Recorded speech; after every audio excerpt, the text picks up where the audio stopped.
Guys यहाँ पे देख रहे हैं आप सभी कि ये जो बीम है उसके लिए यहाँ पे शटरिंग लगाया जा रहा है अभी कॉलम के साथ में। तो बीम का शटरिंग लगाने का सही तरीका क्या है उसके बारे में आप सभी को पता होना बहुत ज़रूरी है, क्योंकि अगर शटरिंग सही से नहीं लगेगा तो हमारा बीम सही पोजीशन में नहीं होगा और फिर हमको दिक्कतें यहाँ पे आने लगेंगी।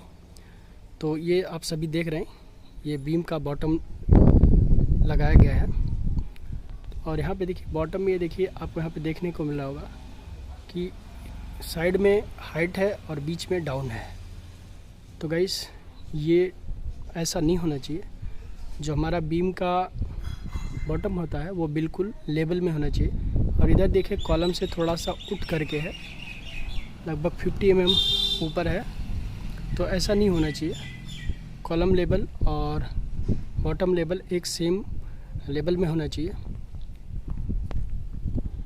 और यहाँ पे आप देखेंगे तो यहाँ कॉलम से और बॉटम जो लगाया जा रहा है इनमें देखिए बहुत सारा गैप है, तो ये गैप नहीं होने चाहिए। शटरिंग बिल्कुल एकदम चिपक के लगाना चाहिए कॉलम से, जिससे कि इनमें गैप ना हो। गैप रहेगा गाइस तो यहाँ पे हम कंक्रीट डालेंगे तो उसका जितना भी सैलरी है वो बाहर आ जाएगा और केवल गिट्टी रह जाएगा। तो यहाँ पे स्ट्रक्चर हमारा कमज़ोर हो जाएगा, क्योंकि सीमेंट और फाइन एग्रीगेट यहाँ से बाहर निकल आएगा। तो वो प्लिंथ बीम यानी वो जो हमारा बीम होगा वो हमारा कमज़ोर हो जाएगा। तो इन चीज़ों का यहाँ पे ध्यान रखना है। और यहाँ पे देखेंगे गाइस ये जो लाइन है, ये जो शटरिंग लगा हुआ है बीम के लिए, ये एक लाइन में होना चाहिए। तो यहाँ पे भी देखिए ये लाइन में नहीं दिख रहा, आप देखिए अंदर दबा हुआ है यहाँ पे और इधर देखिए बाहर निकला हुआ है। तो अगर हम बीम का शटरिंग लगवा रहे हैं तो हमें एक चीज़ देखना है कि हमारा जो शटरिंग होता है, साइड शटरिंग होता है, वो एक लाइन में होना चाहिए, जिससे कि हमारा बीम जो है डी शटरिंग के बाद यानी शटरिंग जब हम खोलते हैं कास्टिंग के बाद में तो एक लाइन में दिखाई पड़े। और जिससे भी हम जब भी फिनिशिंग करते हैं, चाहे वो प्लास्टर करते हैं, पुट्टी करते हैं, तो हमारा बीम जो होता है वो एक लाइन में दिखता है। नहीं तो कहीं पे ज़्यादा अगर लाइन में नहीं होगा तो कहीं पे ज़्यादा प्लास्टर करना पड़ेगा, कहीं पे कम लगेगा।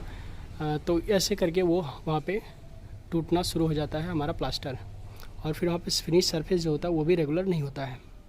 तो इन सब चीज़ों का गाइस यहाँ पे ध्यान देना है। देखिए यहाँ पे भी शटरिंग में काफ़ी सारा गैप है और यहाँ पे देखिए ये जॉइंट कितना गड़बड़ दिया गया है यहाँ पे। ये देखिए यहाँ पे इतना सारा गैप है। तो इस तरीके से शटरिंग, इतने पुराने शटरिंग का यूज़ नहीं करना है जिसमें बहुत सारे टुकड़े जुड़ने नहीं हैं, जिससे कि हमारा जो बीम बनता है वो बिल्कुल एक लाइन में हो।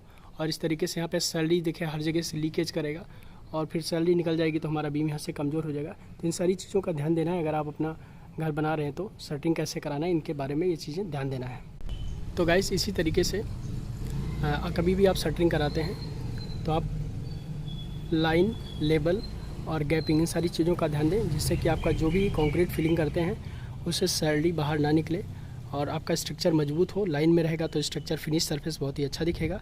सपोर्ट प्रॉपर देना है जिससे कि लोड आने पर वो बीम टेढ़ा मेढ़ा ना हो।